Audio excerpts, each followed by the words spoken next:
Leo and the Whispering Walls. Leo stood before the ruins of the Great Archive. The magical building's structure, from the root struer, meaning to build, had completely collapsed into a pile of glowing bricks.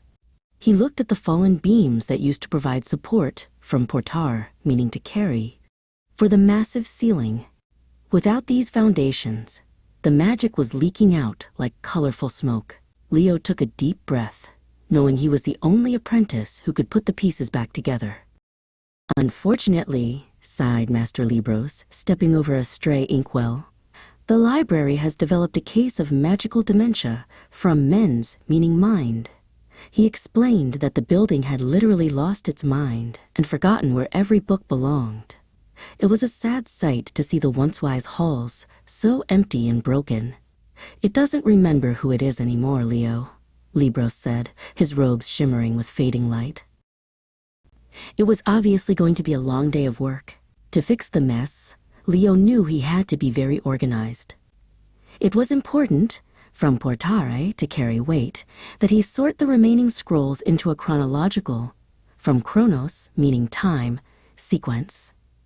If the history books weren't in the right order of time, the stories might start happening all over again in the wrong century. At first, Leo felt very confused, from fundere, meaning to pour or mix together, because the titles were swirling into a messy soup of letters. Master Libros watched him and reminded him to be patient, from pati, meaning to suffer or endure. Rebuilding a mind takes time, young apprentice, Libros whispered.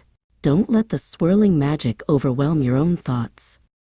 Leo began writing descriptive, from scribere, meaning to write, labels for every shelf he rebuilt. He would perform a careful comparison, from par, meaning equal, between two glowing books to see if their magic matched. If the sparks were the same color, he knew they were equal partners and belonged side by side in the same section. Next, they had to restore the communication, from communis, meaning common, between the different wings of the library.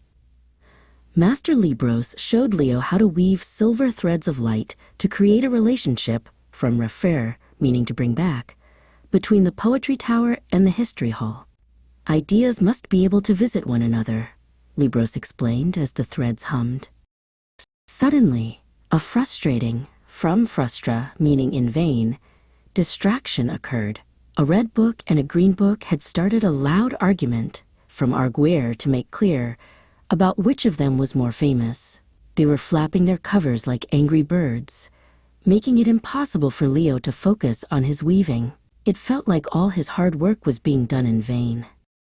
Leo knew he had to remain rational, from ratio, meaning reason. He used logic to reach a peaceful conclusion, from cloder, meaning to shut or end, to the fight.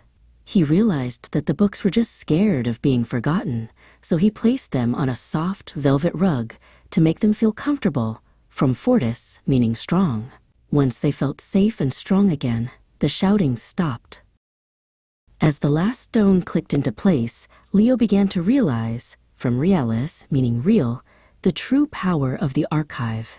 He could finally understand, from standen to stand, the deep meaning behind every word written on the walls.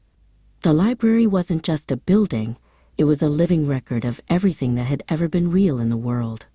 He felt a sense of pride standing in the center of the restored hall. The library was now unbreakable, from frangere to break, its magical bond stronger than steel. Master Libros smiled as he watched the archive continue to develop, from volvere to unroll, new rooms and secret passages on its own. Leo was no longer just an apprentice. He was the keeper of the words, ready to protect the stories forever.